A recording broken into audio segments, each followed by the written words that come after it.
Have you ever felt like there's this, I don't know, a secret battle happening inside your own head?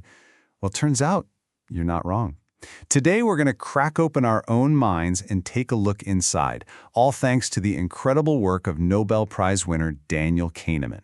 We're about to meet the two secret systems that are basically running the show. All right, so let's just get right to the big question, the real mystery here. Why do we do things that, when we look back, make absolutely zero sense? You know what I'm talking about. You trust your gut and, whoops, it totally leads you astray. Or you swear a project is only going to take 2 hours and suddenly it's dark outside. We make these crazy choices based on fear instead of logic. And look, it's not because we aren't smart, it's because the way we think is just way more complicated than we give it credit for. So, the answer to that whole mystery, it actually comes down to this hidden conflict. It's like this constant, silent tug of war going on inside our brains, and it's calling the shots on our choices a lot of the time without us even realizing it. Yeah, tension is absolutely the key word. Because we don't just have these two separate ways of thinking that, take turns nicely. Nope, they're often pulling in completely opposite directions. And getting a handle on this tension, that's the first real step to figuring out why we do the things we do.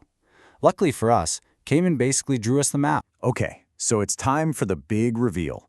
Let's actually meet the two main characters at the heart of this whole drama. These are the two systems that are running your mind right now. You can think of them like a dynamic duo that's behind pretty much every single thought you have. So on one side, you've got System 1. This guy is the star of the show, for sure. It's fast, it's all about intuition and emotion. It works on autopilot, making snap judgments in a blink. It's that gut feeling. Then on the other side, there's System 2. Now this one is the slow, careful, but absolutely brilliant detective. It's the part of you that needs focus, needs real effort to solve tough problems, to crunch the numbers and make a logical call. But here's the catch, and it's a big one. System 2 is incredibly lazy. It would much rather just sit back and let System 1 do all the work. So you can probably guess what happens when this whole arrangement goes a little sideways, right? When System 1 just leaps to a conclusion and our lazy detective, System 2, doesn't bother to double-check the work, well, you get errors. But these aren't just random screw-ups. They are predictable, hardwired thinking traps. You might have heard of them. They're called cognitive biases. I mean, come on, who hasn't done this?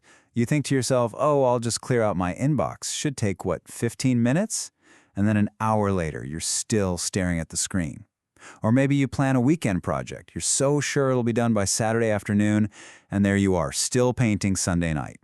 It's a feeling we all know. It's universal. And believe it or not, it actually has a name. It's called the planning fallacy, and it is the perfect example of these two systems clashing. You've got your fast, super optimistic System 1 cheering, "We got this, this'll be easy," completely ignoring all the times it wasn't easy before. And meanwhile, your lazy System 2, it just kind of nods along instead of actually doing the hard work of checking the facts. The really wild part is realizing this isn't just you being bad at planning. No, this is literally our brain's default setting. Okay, check this out. This is another huge one. Think about it. Gaining $100 feels pretty good, right? But losing $100? Psychologists have actually found that the pain of losing that money feels about twice as bad as the pleasure of gaining it. That really powerful, lopsided feeling is called loss aversion.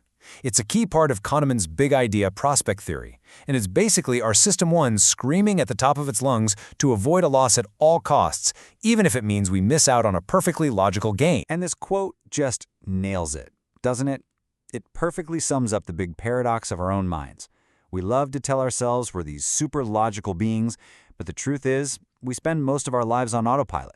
We're just letting our fast, gut-feeling System 1 make all the calls, while the logical part of our brain, our System 2, is just happily chilling on the sidelines. Okay, so this is all really fascinating stuff, right? But you might be wondering, so what? Why does this actually matter to me? Well, here's the thing. Understanding this internal battle is basically a practical superpower. For real. I mean, just look at how this plays out. It helps you sharpen your decision-making across the board. You can start to recognize and, sidestep those common errors we all make. You'll understand other people's behavior so much better. It's a total game changer if you're a leader or a professional in any field.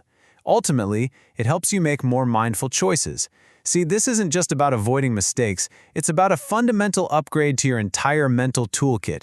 It's the difference between being a victim of your own biases and becoming a truly deliberate thinker. All right, so this all leads us to the biggest question of all, right?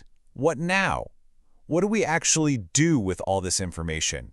How can we use it to genuinely think smarter, not just harder? And here is the single most important takeaway from all of this. System 1 is not the bad guy here. It's not the enemy. We absolutely need it. We use it for pretty much everything we do, from walking to reading these words.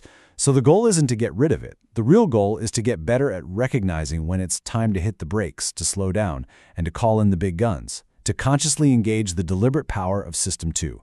That's what thinking smarter really is. So when you boil it all down, after all the theory and all the examples, this entire framework really gives us just one incredibly powerful tool. And that tool is self-awareness. It's just the ability to pause, to step outside your own head for just a second and ask yourself a simple question. Hang on, is this my System 1 talking right now, or have I actually put in the work and engaged System 2? Which, of course, brings us to my final question. For you, now that you know all about these two systems, take a second and think about it. Which one are you using right now to decide what you think of this explainer? Is it a quick gut feeling, or is it a slow, logical breakdown? The answer? Well, that might just surprise you.